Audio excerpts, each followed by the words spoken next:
Assalamualaikum warahmatullahi wabarakatuh. Alhamdulillahirabbil wa bihi nasta'in wa ala umuri dunya waddin wa ala alihi washabihi ajmain amma ba'du. Segala puji milik Allah Subhanahu wa taala. Salat beserta salam tak lupa saya curahkan kepada baginda Nabi Muhammad SAW. Yang saya hormati kepada dosen pengampu evaluasi pembelajaran PAI dan tak lupa kepada kawan-kawan semua. Baik, langsung saja daripada pengertian yang akan saya bawakan. Pertama adalah pengertian daripada pengukuran. Nah, pengukuran ini adalah kuantifikasi atau penetapan angka tentang karakteristik atau keadaan individu menurut aturan-aturan tertentu. Nah, keadaan ini atau keadaan individu ini bisa berupa kemampuan efektif maupun psikomotorik. Nah, pengukuran ini dapat dilakukan dengan dua tes maupun non-tes. Nah, dalam proses pembelajarannya, guru juga melakukan pengukuran terhadap proses dan hasil belajar yang berupa angka-angka yang mencerminkan capaian, proses, maupun hasil belajar. Nah, itu daripada pengertian pengukuran sendiri. Nah, baik, yang kedua ada pengertian daripada penilaian atau biasa disebut dengan asesmen juga bisa. Apa sih itu asesmennya? Secara umum dapat diartikan sebagai proses untuk mendapatkan informasi dalam bentuk apapun yang dapat digunakan untuk dasar pengambilan keputusan. Nah, untuk penilaian secara sederhana dapat diartikan sebagai proses pengukuran dan non-pengukuran untuk memperoleh data karakteristik peserta didik dengan aturan tertentu. Nah, penilaian juga dapat diartikan sebagai kegiatan penafsiran data hasil pengukuran berdasarkan kriteria maupun aturan-aturan yang berlangsung. Penilaian dalam program pembelajaran merupakan salah satu kegiatan untuk menilai tingkat pencapaian kurikulum dan hasil berhasil proses pembelajaran. Nah, biasanya penilaian dalam konteks hasil belajar diartikan sebagai kegiatan menafsirkan data hasil pengukuran tentang kecakapan yang dimiliki oleh siswa setelah mengikuti daripada beberapa pembelajaran yang dilakukan. Nah, yang ketiga ada pengertian daripada evaluasi. Nah, menurut bahasa, kata evaluasi berasal dari kata bahasa Inggris yaitu evaluation yang artinya penilaian atau penaksiran. Nah, kalau evaluasi juga bisa diartikan sebagai suatu proses merencanakan. Nah, dari dua pengertian bisa kita simpulkan bahwa antara keduanya itu saling berhubungan, di mana ketika dilakukan pengukuran maka akan ditemukan penilaian, dan dari penilaian itu maka akan terbentuklah suatu evaluasi. Jadi, untuk melakukan evaluasi dalam suatu pembelajaran, tim evaluator ini atau si orangnya ini terlebih dahulu melakukan pengukuran dan penilaian terhadap peserta didik baik dengan instrumen tes maupun non-tes, lalu dianalisa dulu. Maka setelah itu akan bisa disimpulkan hal-hal apa saja yang memang perlu dievaluasi.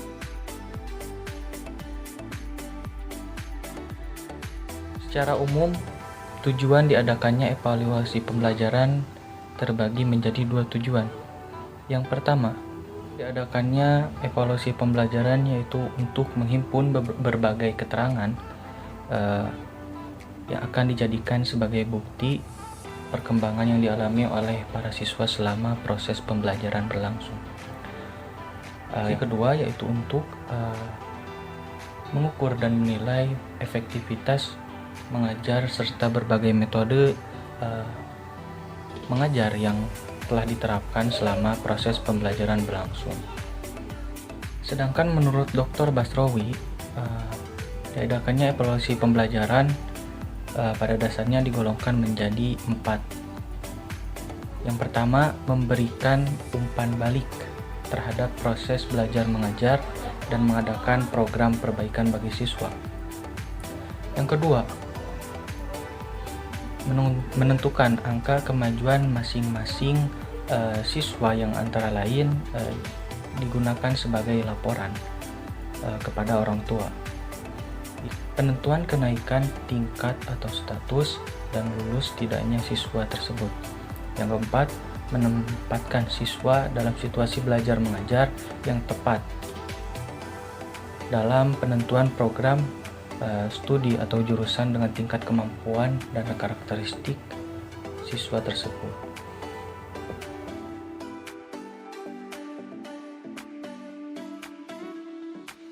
Selanjutnya yaitu fungsi evaluasi pembelajaran.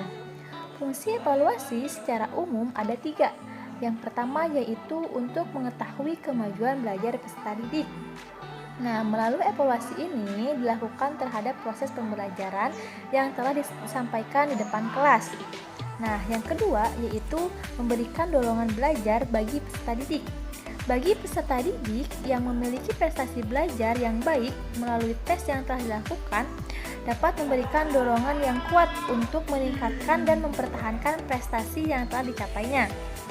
Nah, yang ketiga yaitu sebagai laporan bagi orang tua peserta didik. Hasil penilaian kemajuan belajar itu biasanya berbentuk buku rapot. Nah, ini sangat penting bagi orang tua peserta didik yang mana sebagai bahan informasi mengenai kemajuan belajar yang telah dicapai oleh anaknya. Nah, evaluasi juga sebagai suatu tindakan atau proses yang memiliki 3 macam fungsi pokok, yaitu yang pertama mengukur kemajuan, yang kedua yaitu menunjang penyusunan rencana, dan yang ketiga yaitu memperbaiki atau melakukan penyempurnaan kembali. Nah, menurut Nopianti, fungsi evaluasi itu terbagi menjadi 4, yaitu fungsi penempatan atau placement. Fungsi evaluasi ini yaitu hasilnya digunakan sebagai mengukur kecakapan yang disyaratkan di awal program pendidikan. Yang kedua yaitu fungsi selektif. Fungsi evaluasi ini dilaksanakan upaya untuk memilih to select, yaitu memilih peserta didik yang dapat diterima di sekolah tertentu, memilih peserta didik yang naik kelas atau tidak, memilih peserta didik yang dapat beasiswa atau tidak. Nah, yang ketiga yaitu fungsi diagnostik. Nah, apabila alat atau teknik yang digunakan dalam melakukan kegiatan evaluasi cukup memenuhi persyaratan, maka dengan melihat hasilnya, guru akan mengetahui kelemahan peserta didik tersebut. Dengan demikian juga sebab-sebab kelemahan tersebut. Nah, yang keempat yaitu evaluasi, fungsi evaluasi sebagai mengukur keberhasilan. Nah, fungsi ini yang dimaksudkan yaitu untuk mengetahui sejauh mana suatu program pendidikan telah berhasil diterapkan.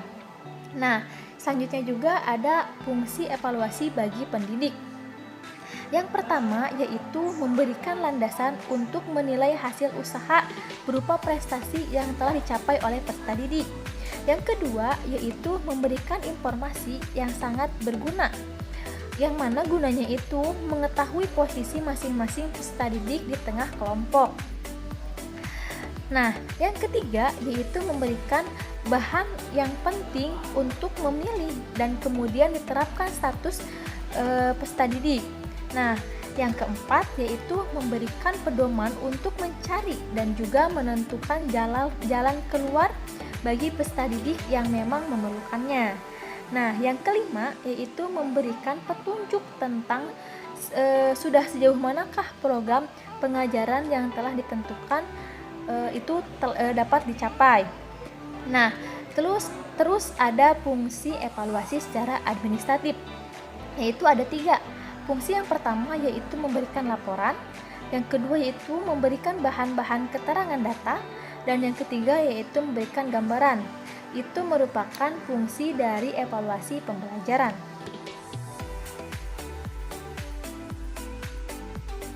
Selanjutnya adalah prinsip-prinsip evaluasi pembelajaran.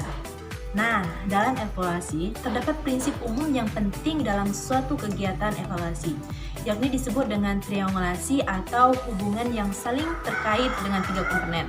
Komponen yang pertama itu adalah tujuan pembelajaran, yang kedua KBM atau kegiatan belajar mengajar, yang ketiga evaluasi.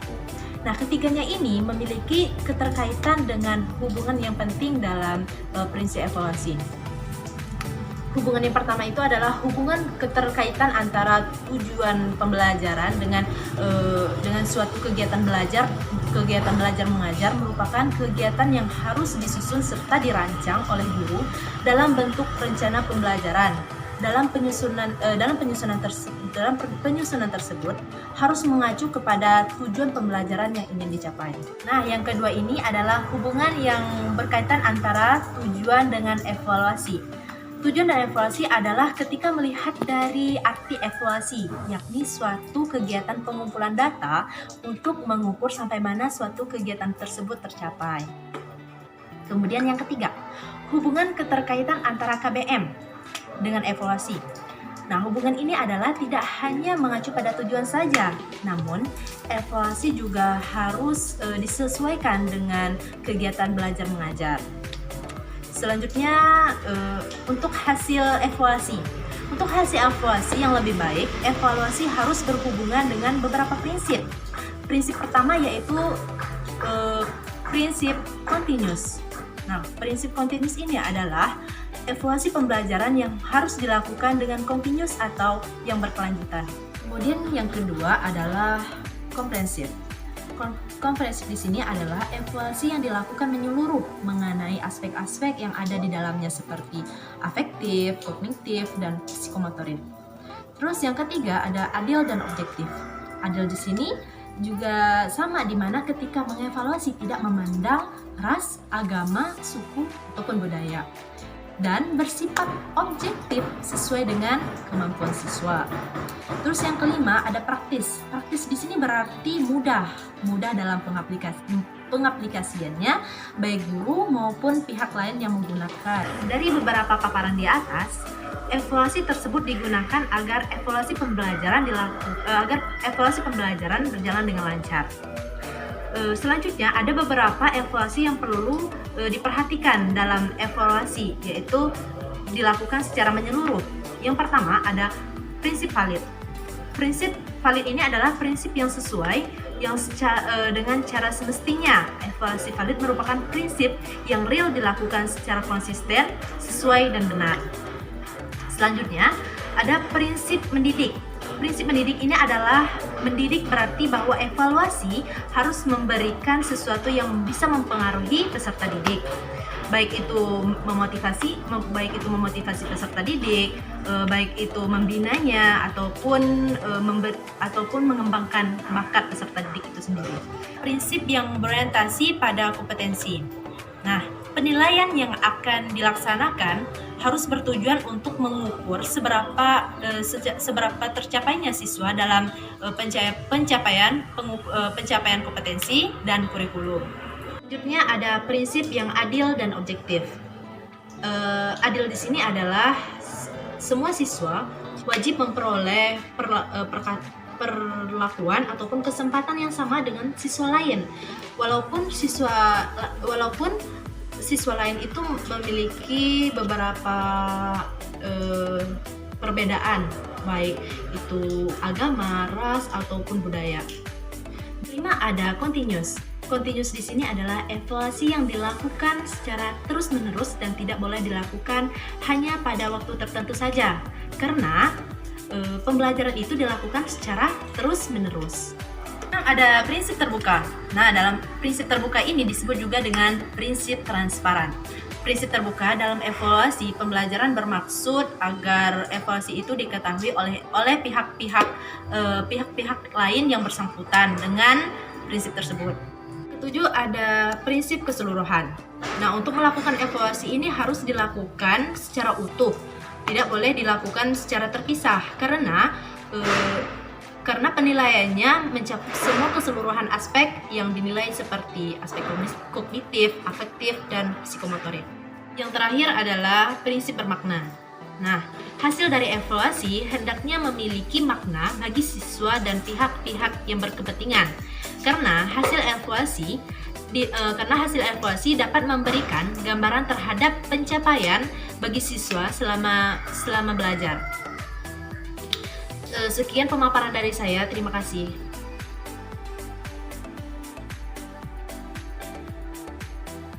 Baik, selanjutnya kita akan membahas mengenai jenis-jenis evaluasi pembelajaran. Menurut Arifin, evaluasi pembelajaran itu dibagi menjadi 5 jenis. Yang pertama yaitu evaluasi perencanaan dan pengembangan, kedua evaluasi monitoring, ketiga evaluasi dampak, keempat evaluasi efisiensi ekonomis, dan kelima yaitu evaluasi komprehensif.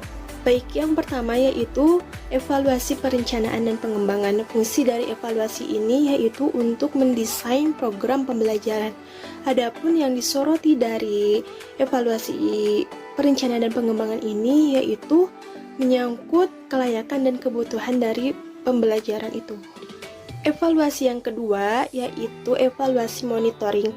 Evaluasi ini dimaksudkan untuk memeriksa apakah program pembelajaran ini mencapai sasaran secara efektif atau tidak, atau apakah program pembelajaran ini terlaksana sebagai mestinya atau tidak.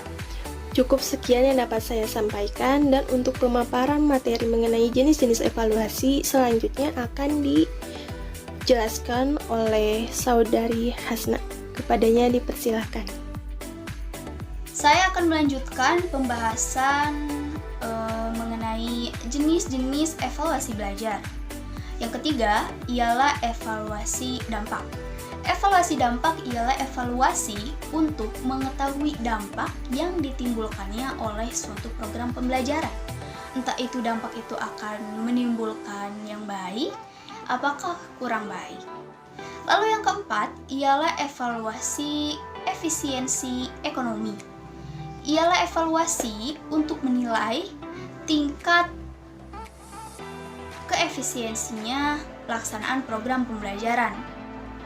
Maka pada evaluasi ini kita harus meninjau jumlah biaya, tenaga, juga dana untuk membandingkan dengan program yang lain yang tujuannya sama. Lalu yang kelima ialah evaluasi program komprehensif. Ialah evaluasi untuk menilai program pembelajaran secara menyeluruh, seperti pelaksanaan program, keefisiensian program, keefektifan program, dan lain-lain sebagainya. Nah, itulah kelima jenis-jenis evaluasi belajar. Mungkin hanya itu yang bisa kelompok saya sampaikan. Ditutup saja dengan bacaan hamdalah. Alhamdulillahirabbil alamin. Assalamualaikum warahmatullahi wabarakatuh.